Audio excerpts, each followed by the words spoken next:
नमस्कार बंधुओं, स्वागत करूंगा आपके अपने YouTube channel yes study by Bhanu sir पर। आपका दोस्त, आपका होस्ट, आप लोगों की मेहनत को देखते हुए साथ ही आप लोगों की एग्जाम डेट नजदीक आ गई है। आप लोगों की एग्जाम को लेकर बड़े चिंतित थे, इसलिए आप लोगों के लिए साइंस की हमने क्विज शुरू कर रखी है। मैंने एक क्लास पहले करवा दी, आज दूसरी क्लास आप लोगों के बीच है। दोस्तों, आज हम चर्चा करने वाले हैं आपके अग्निवीर 22 अप्रैल का पेपर जो है उसके साइंस विषय को लेकर। मैंने आपको जीके जीएस की क्लासें चला रखी है, साथ ही मैं आपकी साइंस की कक्षाएं भी चला रखी है। और आप चाहते हैं कि मैथ के कुछ टॉपिक्स हमें करवा दो, कि पूरे तो हो नहीं सकते, टाइम कम बचा है। तो जो जो टॉपिक आपको लगता है कठिन है वो टॉपिक मैं आपको करवा दूंगा। गणित की कक्षाओं के लिए जो टॉपिक आपको करना है वो आप लोग कमेंट्स कर दें। साथ ही अगर नहीं करवा पाया तो मैं आपको पीडीएफ प्रोवाइड करवाऊंगा, सरल और साधारण भाषा में। जो सवाल मैंने करवा रखे मेरे नोट्स है वो आप लोगों तक भेज दूंगा। साथ में आज बात करेंगे साइंस की। 30 के 30% बिल्कुल सही होंगे। हमारा टारगेट है 22 अप्रैल का पेपर क्रैक करना। 22 अप्रैल के पेपर को क्रैक करना है और हमें फाइनली सिलेक्शन लेना है, क्योंकि हम चाहते हैं देश सेवा करना, वर्दी पहनना। तो साथियों, ये आपको ये क्लास आपको अटेंड करना बहुत जरूरी है। आज के जो साइंस के 3 टॉपिक है, शरीर, धातु, अमल, क्षार। तीनों टॉपिकों में से 3 सवाल बनने वाले हैं। ऐसे ही मैंने पिछले टॉपिकों में आपको 3 सवाल बताए थे, तीनों सवाल उसमें से बनेंगे। 3 ही सवाल आज आपको बनने वाले। ये क्लियर फैक्ट है, जो आपको सवाल यहाँ करवा दूंगा वो 100% पेपर में देखने को मिलने वाला है। दोस्तों, शुरुआत करेंगे सेशन की, लेकिन आपसे निवेदन करेंगे कि जो भी साथी चैनल पर नया है, चैनल को सब्सक्राइब करें, साथ ही वीडियो को शेयर अपने दोस्तों के साथ जरूर शेयर करें। ये आप लोगों से उम्मीद रहेगी मुझे कि आपने शेयर भी किया होगा और सब्सक्राइब भी कर दिया होगा। दोस्तों, आइए दोस्तों शुरुआत करते हैं आज के इस बड़े सेशन की। आइए, जैसा कि आपको पता है, हम बात करने वाले हैं शरीर को लेकर, धातु को लेकर, अमल क्षार को लेकर। ये आपको मानव ढांचा दिख रहा होगा। सबसे पहला सवाल यहीं से आता है कि मानव जाति का सवाल। पॉइंट टू पॉइंट चलेंगे कि मानव मानव जाति का साइंटिफिक नेम क्या है। साइंटिफिक नेम आपसे पूछ ले, मानव जाति का वानस्पतिक नाम क्या है, ये आप समझ लीजिए। तो मैं आपको बताना चाहूंगा कि मानव जाति का अगर साइंटिफिक नेम की बात करेंगे तो अपन बोलते हैं मानव जाति को होमो सेपियंस। पहला सवाल यहीं से आता है, पूछा हुआ है, क्योंकि मैंने आपके पिछले 5 से 7 साल के पेपर जो एनालिसिस की हुई है वो मैंने देखे हैं। तो मुझे पता है कि कहाँ तक आपका सवाल पूछ सकता है। ये सवाल एक नहीं, दो नहीं, 3 बार आया हुआ है पिछले 5 साल में कि मानव जाति का साइंटिफिक नेम क्या है, मानव जाति का नाम क्या है। तो आप बता देंगे होमो सेपियंस। क्या नाम बोलेंगे? होमो सेपियंस। शरीर से शुरुआत कर रहा हूँ, टॉपिक नंबर 1 से शरीर से शुरुआत करूंगा, होमो सेपियंस। अब मैं आपको दूसरी बात करेंगे मानव शरीर को लेकर कि मानव शरीर जो है कितनी अस्थियों से मिलकर बना है। तो मैं आपको बता दूं, मानव जो शरीर है, मानव शरीर साथियों, मानव शरीर में एक वयस्क व्यक्ति जो होता है, तो अधेड़ एज में होता है, उसके मानव शरीर में अस्थियों की संख्या होती है 206। कितनी? 206 तो अस्थियां। और मांसपेशियों की बात करेंगे, मसल्स की, तो 539। लेकिन एक बात ध्यान रखें, जब बच्चा शिशु अवस्था में होता है तो उसके बाद 206 हड्डियां नहीं होती, हड्डियां होती है 300।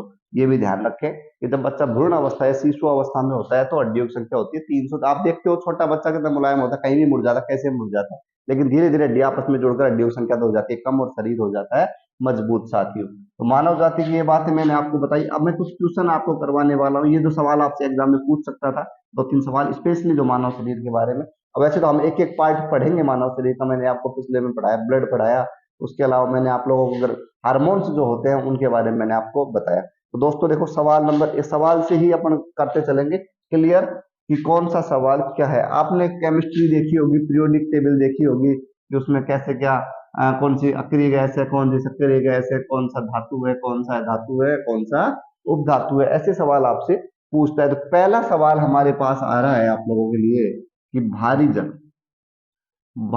जल का सूत्र क्या है। भारी जल का सूत्र क्या है?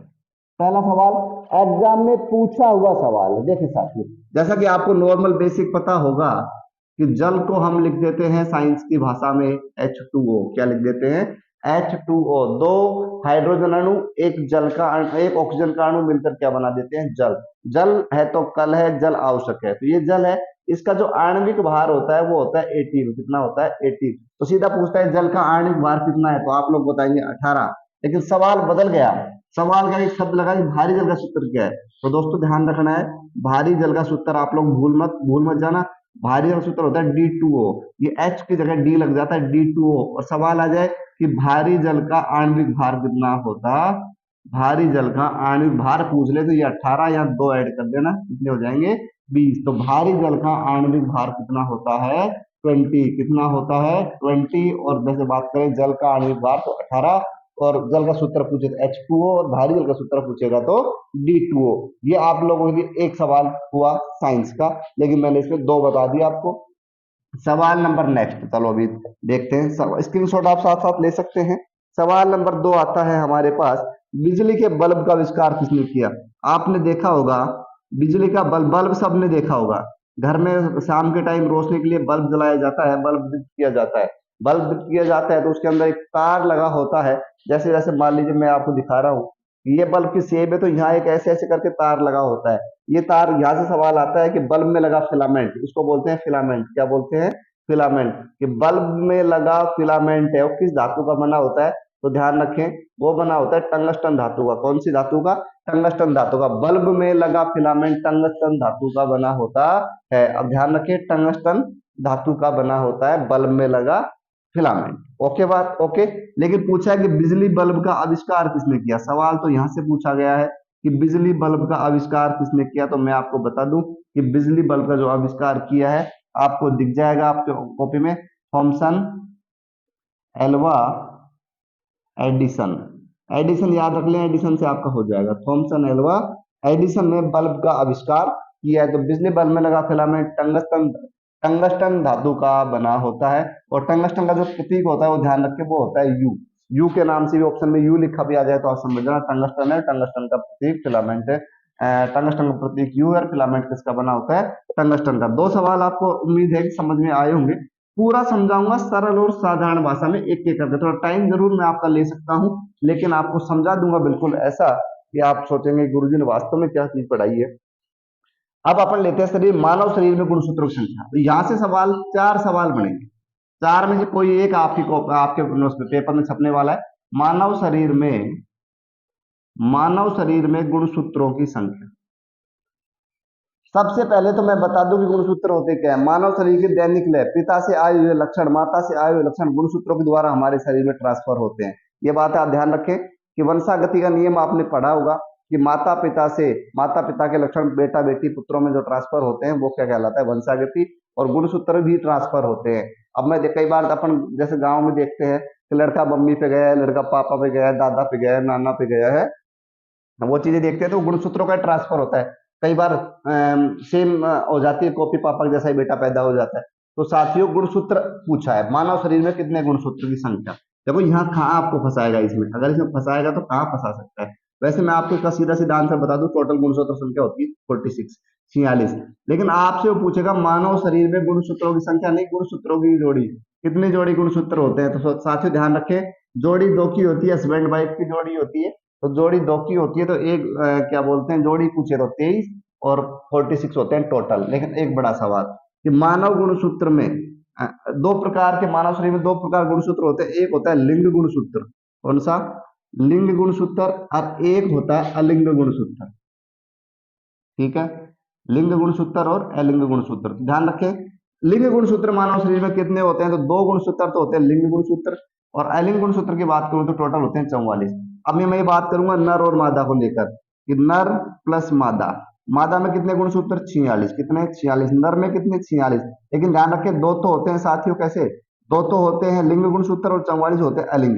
ये की सेम सिचुएशन इधर है, मादा में 2 तो लिंग और 44 अलिंग।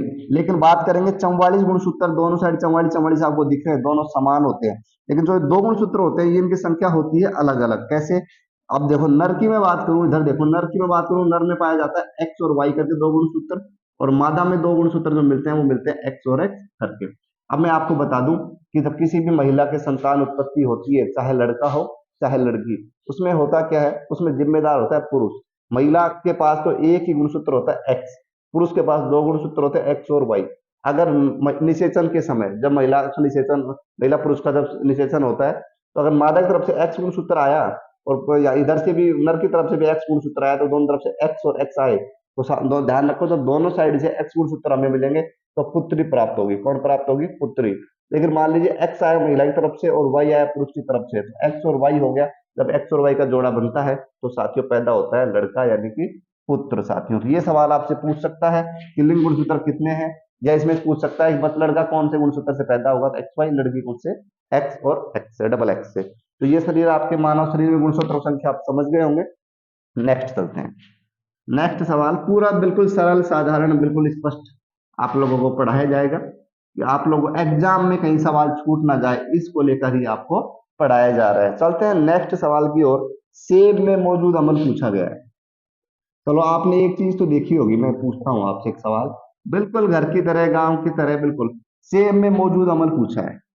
अम्ल और क्षार दो प्रकार की वस्तुओं की या खाने की वस्तुओं की पदार्थों की दो प्रकार की प्रकृति हो सकती है। एक हो सकती है अम्लीय, दूसरी हो सकती है क्षारीय। क्या है अम्लीय? अम्लीय बताता हूँ। अम्ल और क्षार में थोड़ा सा फर्क आपको बता दूं। एक तो सिंपल सा बता दूं भाई, खट्टे पदार्थ जो भी होंगे अम्ल कहलाते हैं, कड़वे या चिकने पदार्थ होंगे वो क्या कहलाएंगे? क्षार। लेकिन ये परिभाषा आपकी सटीक नहीं जाती आगे तक। वैसे अग्निवीर के लिए मैं मानता हूँ ये भी काफी है। जो पदार्थ पीने में खट्टा लगे, खाने में खट्टा लगे, वो अम्ल, और जो खट्टा नहीं लगे वो क्षार। अब देखे साथियों, अब मैं आपको बताऊंगा, दूध है, दूध खट्टा नहीं लगता लेकिन अम्लीय पदार्थ होता है। अमल क्या होता है? अमल में खट्टे पदार्थ। कैसे पदार्थ? खट्टे, इधर कड़वे। कैसे? कड़वे पदार्थ। अब देखें साथियों, खट्टे पदार्थ ये कड़वे पदार्थ। अम्ल और क्षार की मैं बात कर रहा हूं, अम्ल और क्षार की मैं बात करने वाला हूं। खट्टे पदार्थ, लेकिन ध्यान रखें पीएच मान होता है सभी पदार्थों का। तो 1 से 7 तक पीएच मान होगा तो अम्लीय, और 7 से 14 तक हो जाएगा तो क्षारीय। अब इसमें पूछा है सेब में मौजूद अमल। अमल की मैं बात करूं, यानी सेब खट्टा होता है तो अम्लीय है, ये बात तो अपन समझ गए।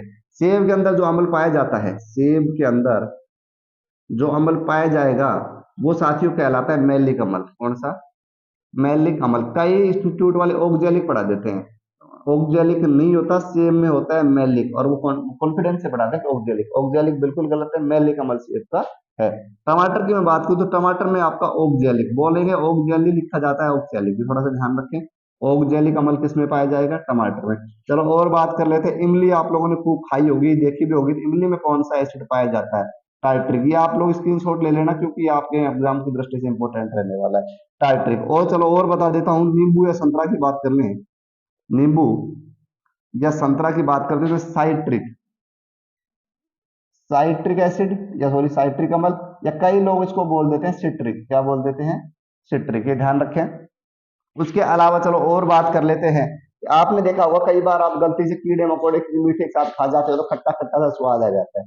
आप लोग समझ सकते हैं कि आपको बोलूं चींटी के डंक में, या चींटी आपको खा जाती है तो जलन महसूस होती है, चींटी के डंक में कौन सा अम्ल पाया जाता है? तो वो आप लगा सकते हैं मेथेनोइक, या दोस्तों मैं बात कर लूं फार्मिक। कौन सा? फार्मिक। और बात करें क्या? सिरका, सिरका में ध्यान रखें, सिरका में भी सिट्रिक अम्ल पाया जाता है। ओके। उसके अलावा चलो मैं इसमें और आपको थोड़ा सा बताने की कोशिश करूंगा कि जब हम सेब को काट लेते हैं, जब हम सेब को काट लेते हैं तो सेब के दो टुकड़े कर लिए तो जो कटने वाला अंदर वाला भाग है वो थोड़ी देर बाद हम रख देंगे सेब को तो लाल हो जाता है। लाल क्यों हो जाता है? क्योंकि सेब के अंदर पाया जाता है आयरन ऑक्साइड। क्या पाया जाता है? Iron oxide. और आयरन ऑक्साइड जब ऑक्सीजन के संपर्क में आता है, आयरन ऑक्साइड जब ऑक्सीजन के संपर्क में आता है तो गति क्रिया कर लेता है, और क्रिया करके सेब को ऐसा कर देता है, सेब को कर देता है लाल। साथियों तो सेब को कैसा कर देगा? लाल, आयरन ऑक्साइड की उपस्थिति में। तो ये आप स्क्रीनशॉट ले लें, ये आपसे पूछ सकता है कि कौन सा अम्ल किस पदार्थ में, किस कौन से फ्रूट्स में या कौन सी सब्जी में कौन सा अम्ल पाया जाता है। बाकी मैं पीडीएफ आपको टोटल प्रोवाइड करवा दूंगा, ये ध्यान रखिए। टेलीग्राम चैनल को आप सब्सक्राइब करें, लिंक आपको डिस्क्रिप्शन में दे दिया जाएगा। चलो चलते हैं नेक्स्ट सवाल की ओर। नाइट्रोजन का परमाणु क्रमांक। साथियों नेक्स्ट सवाल हमारा आता है नाइट्रोजन का परमाणु क्रमांक। अब देखें, नाइट्रोजन आपने खूब सुना होगा, नाइट्रोजन गैस। नाइट्रोजन गैस आपने सुनी होगी, वायुमंडल में अनेकों गैस है। सबसे ज्यादा की मैं बात करूं तो नाइट्रोजन ये 78%। उसके बाद दूसरे नंबर पे आती है ऑक्सीजन, ऑक्सीजन लगभग 21%, और शेष बची गैसें, शेष बची गैसें 1% में आती है, जैसे मीथेन है, ऑक्साइड में कार्बन डाइऑक्साइड है, अनेक जो भी गैसें बची हैं सब 1% में आती है। तो एक तो सवाल यहाँ से आता है कि वायुमंडल में सर्वाधिक गैस कौन सी है, तो आपका आंसर लगा देना है नाइट्रोजन। सवाल पहला क्या बना कि वायुमंडल में सर्वाधिक गैस कौन सी है? वायुमंडल में, वायुमंडल में सर्वाधिक गैस, वायुमंडल में सर्वाधिक गैस कौन सी है? तो आपको आंसर क्या लगाना है? नाइट्रोजन। क्या लगाओगे दोस्तों? नाइट्रोजन।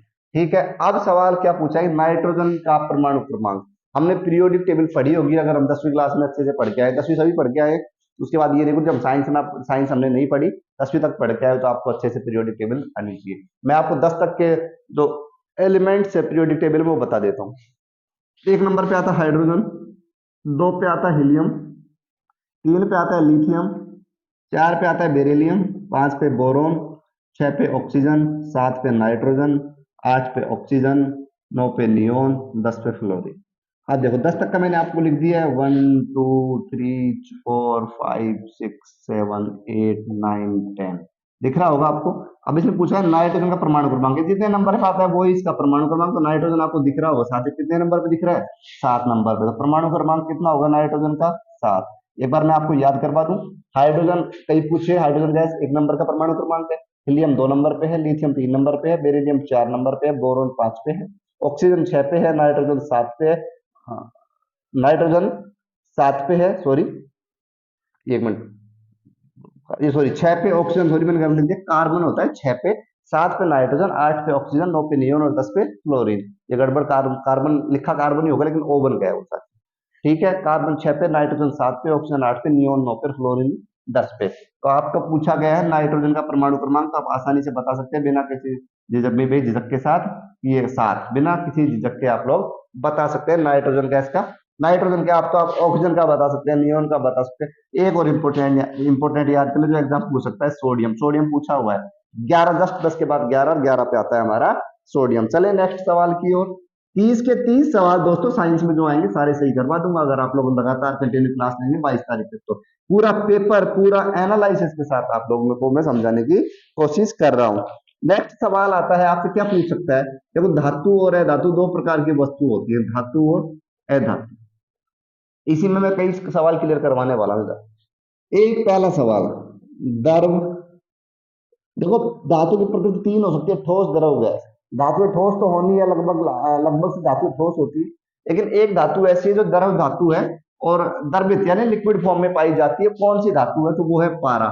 हमने कभी जेल का पेन खरीदा होगा तो जेल के पेन के पीछे देखा होगा कि पारा रखा रहता है। तो पारा जो है वो द्रव धातु है, द्रवित धातु है। ठीक है, इसको हम ध्यान रख ले। अपन देखते हैं सफेद, ब्याह शादियों में जाते हैं, सफेद लाइटें जलती हैं, सफेद मरकरी जलती रहती है, उसको तारे को मरकरी भी हम कहते हैं। इसको जब इसका प्रतीक लिखते हैं तो एच जी लिखते हैं, ध्यान रखें इसका नाम मरकरी भी, ध्यान रखें इसका नाम क्या है? मरकरी भी है। ये द्रव धातु है, ये धातु है, ध्यान रखें। अब पूछ ले कि द्रव अधातु, ये अभी हाल फिलहाल एग्जाम में पूछा हुआ सवाल है, तो आप लोग इसमें लगा सकते हैं। द्रव अधातु की बात करेंगे साथियों, तो ब्रोमीन आंसर आता है। ब्रोमीन, ब्रोमीन अधातु है लेकिन लिक्विड अवस्था में पाई जाती है, तो इसलिए इसको द्रव अधातु कहते हैं। अब धातु में दो प्रकार के गुण होते हैं, एक को हम बोलते हैं तन्यता और दूसरे को हम बोलते हैं साथियों आघात वर्धनीयता। एक को बोलेंगे तन्यता और एक को बोलेंगे आघात वर्धनीयता। क्या है तन्यता, क्या है आघात वर्धनीयता, समझे। तन्यता क्या है? जब मैं किसी पतली चादर है उसको पीट पीट कर एक लंबे तार में ऐसे परिवर्तित कर दूं, या यूं मान लो जी कि उसको गर्म करके एक लंबे तार में परिवर्तित कर दूं, तो वो क्या है? तन्यता। तो जैसे मान लीजिए मेरे पास कोई लोहे की वस्तु थी, हथौड़े से पीट पीट उसको लंबा बना दिया, लंबा बना दिया, तो वो जो घटना है, वो जो गतिविधि है, वो कहलाएगी तन्यता। क्या कहलाएगी? तन्यता। ये मान लीजिए पतले तार के रूप में परिवर्तित कर देना, पतले तार के रूप में परिवर्तित कर देना किसी भी वस्तु को, तो वो तो कहलाती है तन्यता। धातु में दोनों प्रकार के गुण पाए जाते हैं, आघात वर्धनीयता। हम नहीं देखते कि सुनार किसी लोहे को पीट पीट कर चपटा बना देते हैं चादर के रूप में, तो चादर के रूप में परिवर्तित कर देते हैं, वो घटना कहलाती है आघात वर्धनीयता। चादर के रूप में बदलेंगे तो आघात वर्धनीयता, और पतले तार के रूप में बदलेंगे तो तन्यता साथियों। तो धातु कितने सवाल? द्रव धातु, द्रव अधातु, तन्यता क्या है, आघात वर्धनीयता क्या है, आप लोग समझ गए होंगे अच्छे से। अब सवाल यहां से आएगा, तन्यता से सवाल उठेगा कि सबसे तन्य धातु कौन सी है, यानी कि जो सबसे ज्यादा तार लंबा हो सकता है। तो आप लोगों को पता होगा, आपने देखा होगा सोना। सोना बड़ा महंगा है, सुनार भी धीरे धीरे काम करता है सोने के ऊपर। छोटे से 1 ग्राम 2 ग्राम सोने में एक अच्छा आइटम बना देता है। तो सुनार सोना क्या है? तन्य धातु, पतले चादर में पतले तार के रूप में परिवर्तित हो जाता है, तो वो क्या है? तन्यता का उदाहरण है। उसके अलावा चलो आगे चलते हैं। कई बार अब आपने देखा होगा, मैं इसकी बात कर रहा था पीरियोडिक टेबल की, इधर मैं आपको बात करूं पीरियोडिक टेबल में क्या होता है साथियों। 7 आवर्त होते हैं। आवर्त ऑप्शन क्या पूछे? 7 और आपको वर्ग पूछेगा तो 18। 18वां वर्ग होता है, उसमें इस प्रकार से गैस लिखी होती है, helium, neon, argon, krypton, xenon, radon. ये गैस है हमारे 18वीं वर्ग की। एच ये होता है हीलियम। अब मेरे को पता है कि अग्निवीर इतना समझ नहीं पाते। हीलियम, नियोन, आर्गन, क्रिप्टॉन, ये आपको दिख तो रहा है, दिख रहा है ओके, तो आपको दिख रहा है आर्गन, क्रिप्टॉन, जिनोन, रेडोन। लेकिन मैं बता दूं, जब व्यक्ति के कैंसर हो जाता है किसी व्यक्ति के, तो कैंसर के उपचार के लिए जो गैस प्रयोग ली जाती है वो हमारी एक अक्रिय गैस होती है, और जिसका नाम होता है साथियों रेडोन, और जो आती है लगभग, जिसका परमाणु क्रमांक होता है 86, कितना, 86 परमाणु क्रमांक पर उपस्थित होती है रेडोन गैस, जो कैंसर उपचार में काम ली जाती है रेडोन। ये सवाल पूछा हुआ है कि कैंसर उपचार में कौन सी गैस उपयोग ली जाती है, तो आपका आंसर हो जाता है रेडोन। ओके दोस्तों, उसके बाद चलो चलते हैं नेक्स्ट सवाल की ओर। अब देखो, शरीर में पाचन की क्रिया आपने बहुत अच्छे से पढ़ी होगी, अगर आपने कहीं तैयारी करी है तो पाचन आपको बहुत अच्छे से पढ़ाया गया होगा, और एक बड़ी बात ये बताई गई होगी, सबसे ज्यादा पाचन छोटी आंत में होता है। बिल्कुल, हाँ या ना, बिल्कुल बताई गई होगी, मुझे पक्का विश्वास है ये बात जरूर आपको बताई गई होगी कि सर्वाधिक पाचन छोटी आंत में। नाम है छोटी, लेकिन काम है इसके बड़े। कैसे, देखो मैं बताता हूँ। पेट की कुछ इस प्रकार से संरचना होती है, ठीक। ये मैं आपको छोटी और बड़ी आंत में अंतर दिखाने की कोशिश कर रहा हूँ। देखो ये दिखने में बड़ी है ना, इतना घूम के जा रही है, ये घूम के जा रही इतनी बड़ी आंत है, इसलिए इसको बाहर वाले को बोलेंगे आंतरिक संरचना को बड़ी आंत। क्या बोलेंगे, बड़ी आंत। लेकिन अंदर अंदर पड़ी है, लेकिन छोटे रूप में पड़ी है, इसको बोल देते हैं छोटी। कहने का मतलब ये है कि छोटी आंत की जो लंबाई की बात करूंगा तो आपको मैं 3 से 5 मीटर, कितना, 3 से 5 मीटर, ध्यान रखें। लंबाई में लंबी है लेकिन छोटी जगह में घेर के रहती है, इसलिए इसको छोटी आंत कह देते हैं। सबसे ज्यादा पाचन क्या होता है, छोटी आंत के ऊपर छोटे छोटे तंतु लगे होते हैं। जैसे ही भोजन इस जगह जाता है तो ये तंतु ऐसे ऐसे काम करना शुरू कर देते हैं, और ऐसे ऐसे काम करके भोजन में से अच्छा पोषक पदार्थ निकाल लेते हैं, बाकी सबको आगे ट्रांसफर कर देते हैं हमारे, क्या नाम है, अगले भाग, यानी कि बड़ी आंत में। छोटी आंत के बाद भोजन जाता है बड़ी आंत में।